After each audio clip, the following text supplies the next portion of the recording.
नमस्कार, मैं शिराज। 1940 ये वो समय था जब ब्रिटेन एक तरफ महामंदी से जूझ रहा था और दूसरी तरफ द्वितीय विश्व युद्ध में जर्मनी के हाथों मात खा रहा था। ऐसे समय में लंदन स्कूल ऑफ इकोनॉमिक्स के डीन रहे सर विलियम बेवरेजेस को बुलाया जाता है और उन्हें एक टास्क दिया जाता है। उसके दो ऑब्जेक्टिव्स होते हैं। पहला ये कि इकोनॉमी को वापस पटरी पर लाना, और दूसरा जो लिविंग ऑफ स्टैंडर्ड है ब्रिटेन वासियों का, उसको ऊपर उठाना। ठीक 2 वर्ष बाद ये अपनी रिपोर्ट पेश करते हैं जिसका नाम है social insurance and allied services. यही रिपोर्ट बेसिस होती है ब्रिटेन में वेलफेयर स्टेट की। आज मैं आपको ब्रिटेन की गाथा क्यों सुना रहा हूँ, क्योंकि उस समय ये रिपोर्ट को पेश करते समय विलियम बेवरेजेस ने 5 पॉलिसीज पर जोर दिया, 5 सेक्टर पर, और इन 5 सेक्टर को कहा गया 5 जायंट्स। और यही वो 5 जायंट्स हैं जो उस समय के ब्रिटेन में और आज के भारत में एक ही हैं। तो अगर हम इन्हें एड्रेस कर पाते हैं, इन पे ध्यान देते हैं, तभी भारत आज आत्मनिर्भर भारत बन पाएगा और आगे तरक्की कर पाएगा। तो क्या है ये 5 जायंट्स? आज मैं आपसे इन्हीं पे बात करना चाहूँगा। पहली जिस बात पे सर विलियम बेवरेजेस ने जोर दिया वो था वांट, यानी कि कुपोषण। National family health survey latest आंकड़े जिसके बताते हैं कि पिछले 5, 6, 7, 8 सालों में हमारा कुपोषण की दर जो अब तक कम होती हुई आई थी वो बढ़ने लगी है, यानी कि हम पीछे जाने लगे हैं।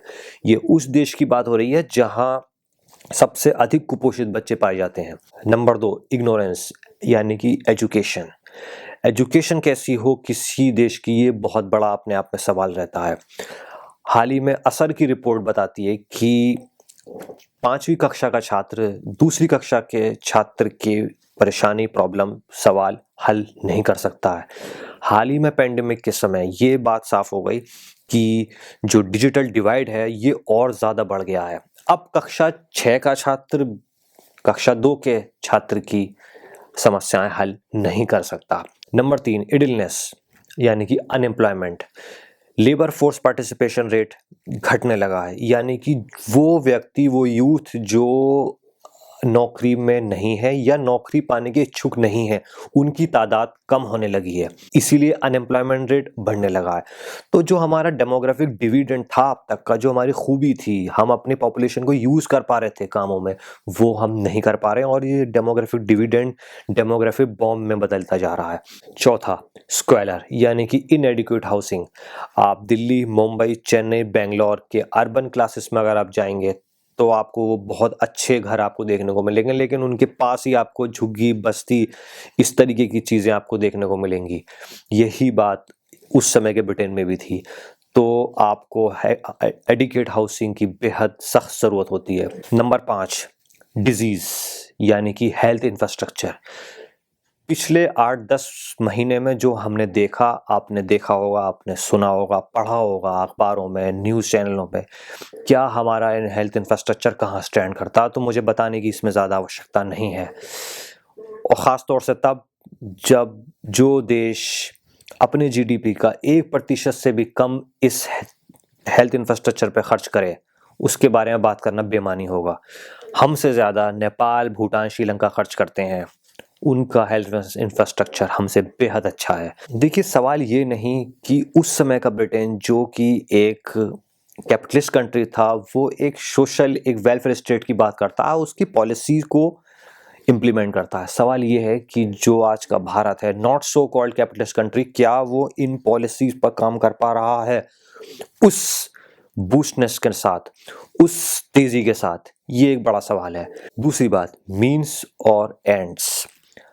मीन्स हमारा अलग हो सकता है, रास्ते अलग हो सकते हैं, लेकिन एंड्स एक ही होना चाहिए। ऑब्जेक्टिव देश का एक ही होना चाहिए कि अपने सिटीजन्स का स्टैंडर्ड ऑफ लिविंग उठाना, इकोनॉमी पटरी पर लाना।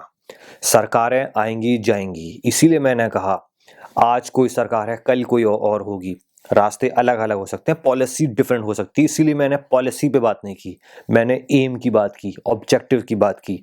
अगर ये ऑब्जेक्टिव हमारा रहेगा हमेशा, तो निश्चित रूप से हम सस्टेनेबल डेवलपमेंट गोल जो कि 2015 में भारत ने साइन किया है यूएन का, उसको भी पूरी तरीके से निभा पाएंगे। विलियम बेवरेजेस की ये रिपोर्ट जो 1945 में इम्प्लीमेंट होना शुरू हो जाती है, आज तक चलती रहती है। मार्गरेट थैचर के समय में भी माना कि थोड़ा बहुत ऊपर नीचे हुआ, लेकिन कभी इन ऑब्जेक्टिव्स से कोई कॉम्प्रोमाइज़ नहीं किया गया। यही कारण है कि आज जब भी कोई ब्रिटेनवासी इनके घर के सामने से निकलता होगा तो निश्चित रूप से इनका धन्यवाद ज़रूर करता होगा। तो जैसे आज बजट का समय है, तो हमें निश्चित रूप से इन 5 ऑब्जेक्टिव्स पर ज़रूर काम करना चाहिए। अभी ही नहीं, जब तक हम इनसे पा नहीं लेते हैं। तो चीज़ों को समझते रहिए, इश्यूज़ पर नज़र बनाए रखिए। जय हिंद।